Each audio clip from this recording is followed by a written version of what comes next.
Oke teman-teman, selamat datang di channel aku. Di video kali ini aku bakal ngebahas soal TWK CPNS dan Sekolah Kedinasan 2020 yang part 2. Yang kemarin aku udah buat part satunya. Kalian tinggal klik link di description box aku. Oke, langsung aja ke soalnya ya teman-teman. Nomor 1, masyarakat madani adalah masyarakat yang bebas dan sadar akan hak dan kewajiban dalam penyampaian pendapat. Berikut ini yang bukan termasuk karakteristik masyarakat madani adalah: A. Kekuasaan tersebar sehingga pengontrolan menjadi lebih mudah. B. Sifat mementingkan diri sendiri masih menonjol.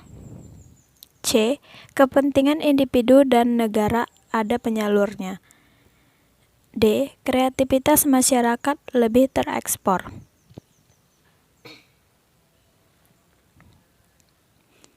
Oke, langsung aja ke pembahasannya. Jawabannya adalah B. Pada dasarnya, masyarakat madani adalah di mana masyarakat mendapatkan kebebasan untuk berbicara serta bertindak. Hal ini mendorong interaksi sosial yang lebih intens dengan orang lain, sehingga diharapkan sifat keindividuannya dapat terkikis. Lanjut ke soal berikutnya. Pers mempunyai peranan penting dalam kehidupan di masyarakat demokrasi, yaitu: A. Pers mengawasi perilaku seluruh lapisan masyarakat, baik tingkat bawah, menengah, atas, agar tidak menyimpang dari norma yang berlaku di masyarakat. B.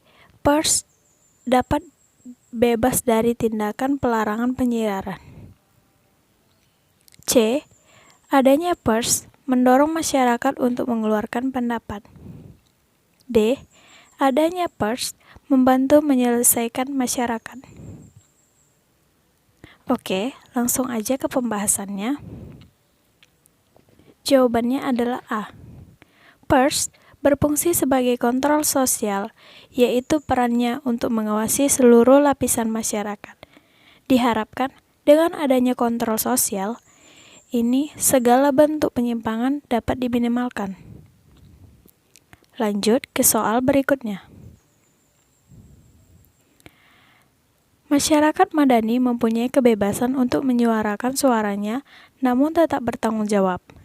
Yang dimaksud kebebasan yang bertanggung jawab adalah: A. Kebebasan yang dimiliki seseorang harus tetap memperhatikan penghargaan terhadap orang lain, serta sesuai dengan nilai-nilai kesusilaan, adat, maupun hukum. B. Seseorang bebas mengeluarkan pendapatnya tanpa adanya paksaan dari pihak manapun. C. Setiap orang harus mempertanggungjawabkan perbuatan yang telah dilakukannya. D. Seseorang bebas mengikuti pendapat orang lain yang ia senangi. Langsung aja ke pembahasannya. Jawabannya adalah A. Seseorang berhak mengeluarkan pendapatnya, namun harus tetap pada norma yang berlaku, bukan tanpa adanya batasan.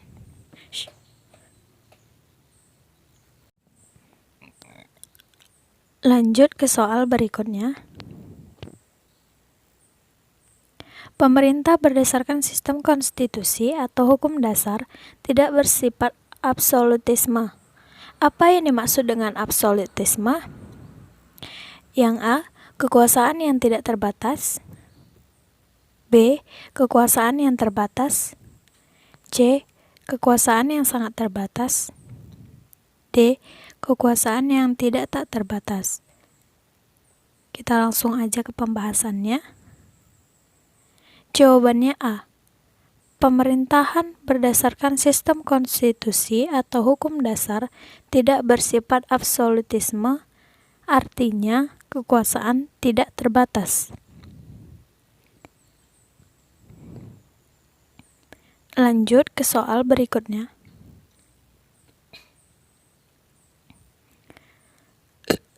Kekuasaan kehakiman adalah kekuasaan yang merdeka, yang artinya A. Terlepas dari pengaruh kekuasaan pemerintah. B. Tidak bertanggung jawab kepada Presiden. C. Ditetapkan oleh DPR. D. Ditetapkan oleh MPR. Kita langsung aja ke pembahasannya. Jawabannya adalah A. Setelah amandemen ketiga berlangsung oleh MPR menyatakan bahwa kekuasaan yang merdeka artinya terlepas dari pengaruh kekuasaan lain seperti pemerintah ataupun badan lain. Lanjut ke soal berikutnya. Demokrasi liberal yang dikembangkan Indonesia pada tahun 1950 sampai 1959 dimaksud untuk menegakkan A. Kewibawaan pemerintah. B. Pemerintah yang efektif. C. Pemerintah yang efisien. D. Hak asasi manusia. Kita langsung aja ke pembahasannya. Jawabannya adalah D. Saat berlakunya UUD 1950 pada 17 Agustus 1950 dengan sistem demokrasi liberal selama 9 tahun memiliki kelebihan, salah satunya adalah penegakan HAM. Lanjut ke soal berikutnya. Di bagian mana dalam UUD 1945 disebutkan tata cara pembentukan Mahkamah Konstitusi? Yang A. Aturan peralihan pasal 1. B. Aturan peralihan pasal 2. C. Aturan peralihan pasal 3. D. Aturan tambahan pasal 1. Kita langsung aja ke pembahasannya. Jawabannya adalah C.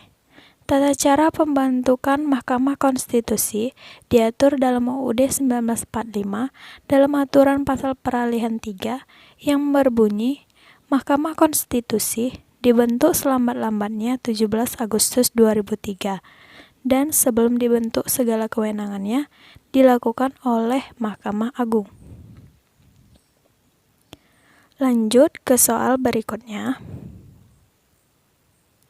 Menurut pasal 1 UUD 1945 amandemen, MPR tidak lagi melakukan sepenuhnya kedaulatan rakyat karena A. Kedaulatan berada di tangan rakyat. B. Kedaulatan sepenuhnya dilakukan oleh Pilpres langsung. C.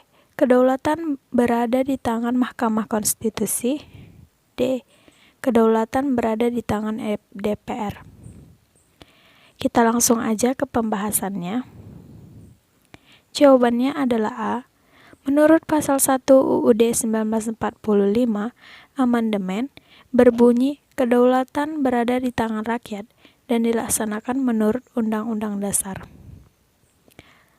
Lanjut ke soal berikutnya. Peristiwa ketatanegaraan yang sangat penting bagi bangsa Indonesia setelah proklamasi dilakukan oleh PPKI adalah A. Dibentuknya KNIP pengganti MPR. B. Ditetapkannya sistem multipartai. C. Dibentuknya kabinet yang pertama. D. Disahkannya UUDS. Kita langsung aja ke pembahasannya. Jawabannya adalah D. Peristiwa ketatanegaraan yang sangat penting bagi bangsa Indonesia setelah proklamasi yang dilakukan PPKI adalah disahkannya UUDS pada tanggal 18 Agustus 1945. Lanjut ke soal berikutnya. Ancaman dalam bidang ideologi adalah kecuali A. Komunisme. B. Bilateral. C. Liberalisme. D. Radikalisme. Kita langsung aja ke pembahasannya. Jawabannya adalah B. Ancaman dalam bidang ideologi adalah 1. Komunisme. 2. Liberalisme. 3. Kapitalisme. 4. Radikalisme. 5. Hedonisme. Lanjut ke soal berikutnya. Salah satu kerjasama Indonesia dengan ASEAN adalah A. Proyek urea dan amoniak di Aceh. B. Pabrik kelapa sawit. C. Usaha pertanian. D. Pertambangan. Kita langsung aja ke pembahasannya. Jawabannya adalah A.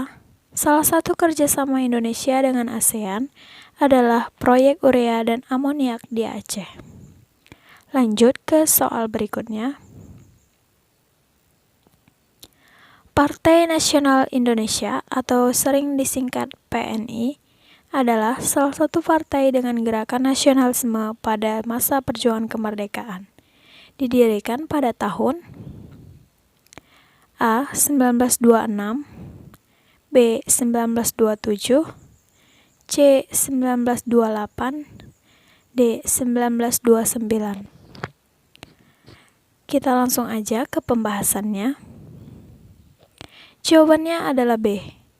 Partai Nasional Indonesia atau sering disebut dengan PNI adalah salah satu partai dengan gerakan nasionalisme pada masa perjuangan kemerdekaan, didirikan pada tahun 1927. Lanjut ke soal berikutnya. Tokoh yang mendapatkan pengakuan de facto dan de jure bagi ekstensi Indonesia adalah A. Burhanuddin, B. Ahmad Subarjo, C. A.R. Baswedan, D. Sayuti Malik. Kita langsung aja ke pembahasannya. Jawabannya adalah C. Tokoh yang mendapatkan pengakuan de facto dan de jure bagi ekstensi Indonesia adalah A.R. Baswedan. Lanjut ke soal berikutnya.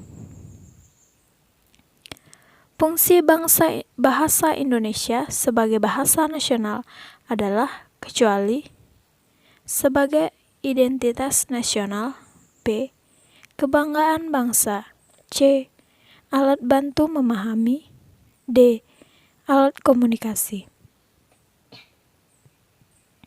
Kita langsung aja ke pembahasannya. Jawabannya adalah C. Fungsi bahasa Indonesia sebagai bahasa nasional adalah 1. Sebagai identitas nasional, 2. Kebanggaan bangsa, 3. Alat pemersatu bangsa, 4. Alat komunikasi. Lanjut ke soal berikutnya. Unsur ideologi terbuka yang termasuk cita-cita bangsa Indonesia yang bersifat tetap adalah A. Nilai dasar, B. Nilai instrumental, C. Nilai praksis, D. Nilai ideologi. Kita langsung aja ke pembahasannya. Jawabannya adalah A. Unsur ideologi terbuka yang termasuk cita-cita bangsa Indonesia yang bersifat tetap adalah 1. Nilai dasar, 2. Nilai instrumental, 3. Nilai praksis. Namun, yang bersifat tetap adalah nilai dasar. Mungkin segitu dulu video aku kali ini. Semoga membantu buat kalian. Jangan lupa subscribe video aku, support video aku, bagikan ke teman-teman kalian supaya tidak berhenti di kalian. Sekian dan terima kasih.